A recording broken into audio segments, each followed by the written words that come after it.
The Curse of La Llorona sequel update. The Revenge of La Llorona is finally making some progress after a few failed attempts in the last couple of years. The sequel's production is currently underway in Buffalo, New York. Let's talk a little bit about this one. La Llorona's first outing might have been critically panned, but the box office scared up $123 million against a micro budget of $9 million. They've been trying to make a sequel to this moneymaker for some time now, but they finally found the right people, I think. James Wan, Gary Dauberman, and Emil Gladstone are all returning to produce, but Sean Tretta will write and Santiago Mangini will direct. Sean penned the script for the upcoming James Wan-directed Creature from the Black Lagoon remake, and Santiago Mangini is behind the absolutely brilliant horror short film Milk, as well as the 2021 feature No One Gets Out Alive. I haven't seen that feature yet, but if it's anything like his short films, I'm sure it's gonna rock. Milk is a total banger. Check it out on Mangini's YouTube channel. It's thick and creamy, just like the drink.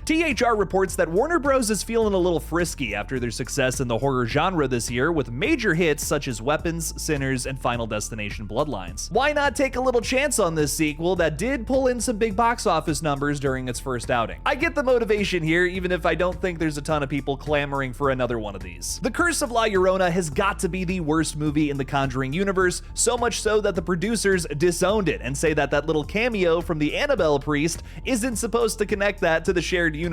I will say the change in creatives behind the camera gives me a little more faith in this sequel, however. This sequel stars Monica Raymond from Chicago Fire, Jay Hernandez from Magnum P.I., and returning to the franchise is Raymond Cruz as Rafael Olvera. Linda Cardellini will sadly not be reprising her role in this sequel. Also, big heads up to the people that might have read the THR article reporting all of this news. They did get something wrong here. Raymond Cruz did not play the character of Father Perez from Annabelle, who is also in The Curse of La Llorona. That was a totally different actor, and also the very odd connection, tether if you will, to the Conjuring universe. That's literally the only reason why there's so much confusion around if this movie is actually in the Conjuring universe or not. Maybe this sequel will clarify that. What do you guys think about turning La Llorona into a franchise? Is it even necessary? Let me know down in the comments below if you want to see the Weeping Woman get her revenge.